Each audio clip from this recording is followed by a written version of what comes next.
Houston and Dallas-Fort Worth are some of the biggest metro areas in the United States and are located in close proximity to each other at just 240 miles apart. While there is talk of Texas Central building a high-speed rail line between the two cities, that's still a long time away from completion.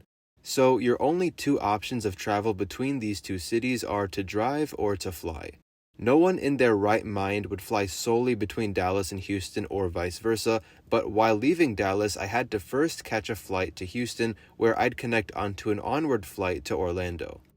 This video will cover the short 45-minute flight between Texas's two largest metro areas on board the United Express Embraer 175.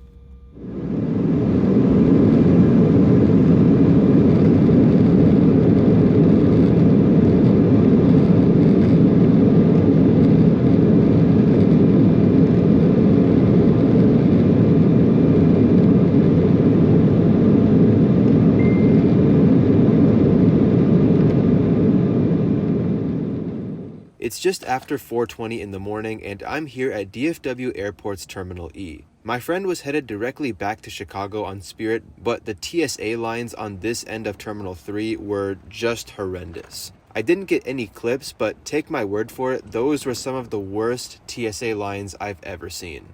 So I had the idea to head over to the other side of Terminal E's landside, where United Airlines' check-in area is, in hopes that the TSA lines wouldn't be as bad.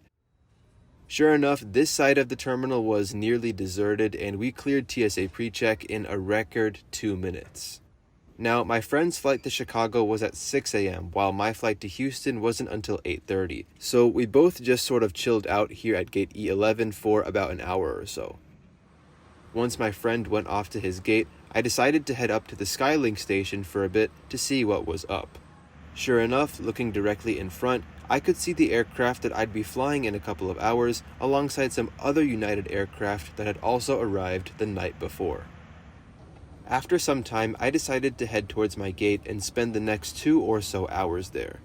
United operates out of gates E4 through E9 at DFW, and there's really no shortage of food and retail options throughout the terminal.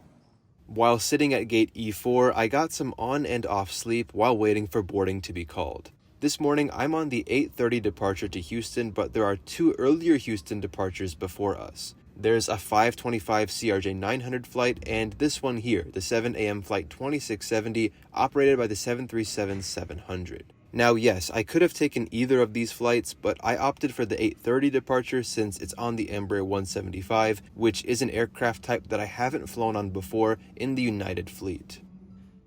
Not long after the 737 departs, our aircraft gets towed into the gate from the remote stands. United Express operates over 200 Embraer 175s spread across 3 regional subsidiaries: SkyWest, Republic Airways, and the airline operating our flight today, Mesa Airlines. Mesa operates 80 175s for United Express, and this will not only be my first flight on a United 175, but also my first Mesa Airlines operated flight.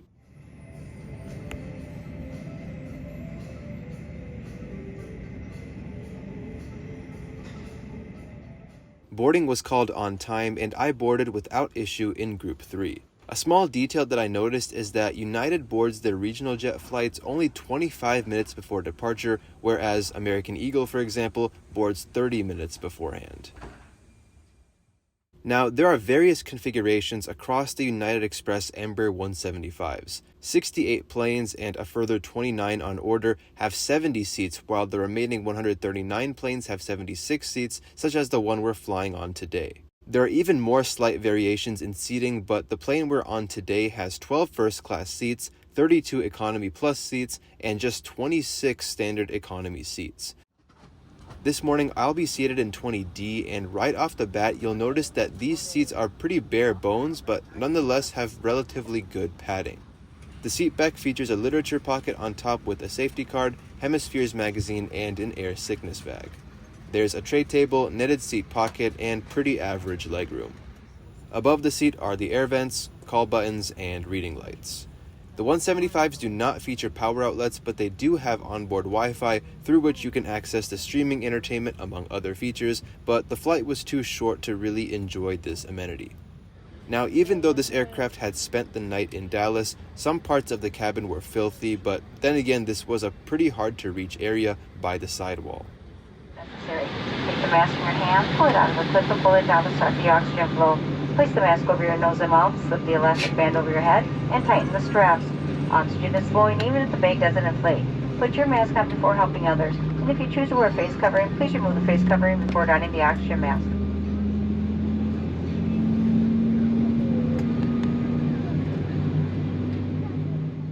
While taxiing out, we get a nice view of the other regional jet type operated by Mesa Airlines, the Bombardier CRJ-900. What's crazy is that not too long ago, these planes were operating flights from right here in DFW on behalf of American Eagle.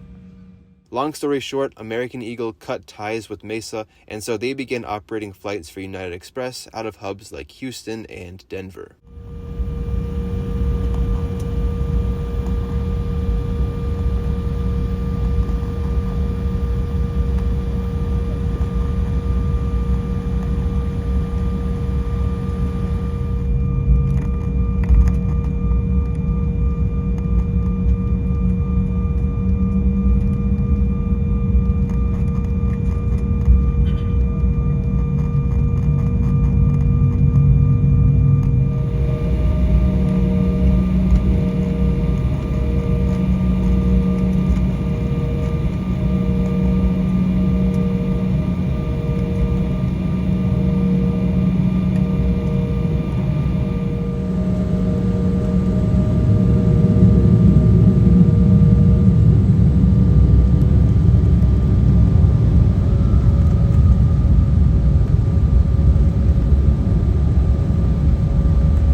Because of the short flight, there was no proper snack service. However, the crew were constantly coming through the cabin offering water cups or coffee. I also noticed that unlike the American Eagle E170s and 175s, these United Express ones have extendable tables. But one drawback of the United 175s is the seat itself. Unlike what I'm used to on American Eagle, there are no adjustable headrests and the seat on United Express is much thinner, so it's definitely less comfortable overall. Also, I couldn't help but get this shot of some smudges or whatever it was on the overhead panels. Nothing too serious, but I can imagine it could probably make some feel uneasy. Because of some weather buildup near Houston, the seatbelt sign came on early due to turbulence, signaling it was time to descend. The remainder of the flight, so please take your seats, fasten seatbelts for your safety. We'll have you on the ground momentarily. Weather on the ground looks like low ceilings, 500 feet, light rain. 2 miles visibility, 72 degrees Fahrenheit. appreciate you guys choosing United. Operator Base Airlines, flight attendants, please take note for arrival. Welcome to Houston. Good morning. So here's a fun fact. Houston isn't among the top 10 busiest domestic routes from DFW. However, DFW was the 6th busiest domestic destination served from Houston Intercontinental in 2023. Our approach today brought us in from the northwest as we flew past the airport on downwind before eventually turning base and then coming in to land on runway 26 left. The cloud ceiling was surprisingly low this morning, making for quite a thrilling approach.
My ticket today cost a total of $300, however this was part of a multi-city itinerary from Chicago to Dallas to Orlando. I had $293 worth of credit from 2 canceled trips, which I was able to use towards this trip and just pay the remaining $7. So overall, this was a good flight. What else can I say? 45 minutes within Texas, there's not much you can really ask for. But would I choose United's E175 over American's though? Absolutely not, unless I had no other choice. This verdict simply comes down to the hard product. The seats on the United Express version are thin and lack amenities like headrests and power outlets, both of which are found on American Eagle, in addition to a much comfier seat overall. Because we arrived quite early, our arrival gate was understandably still occupied, so we sat on the taxiway for about 20 minutes until the gate opened up.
Most United Express flights in Houston operate from this ground level portion of Terminal B, which feels a lot like a bus station, but I thought it was pretty cool, especially with the ramp boarding.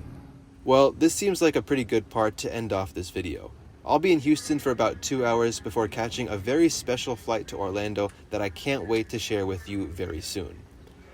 If you're still there, thanks a lot for watching today, and I hope you enjoyed today's video. Until I see you next time, stay safe, take care, and goodbye.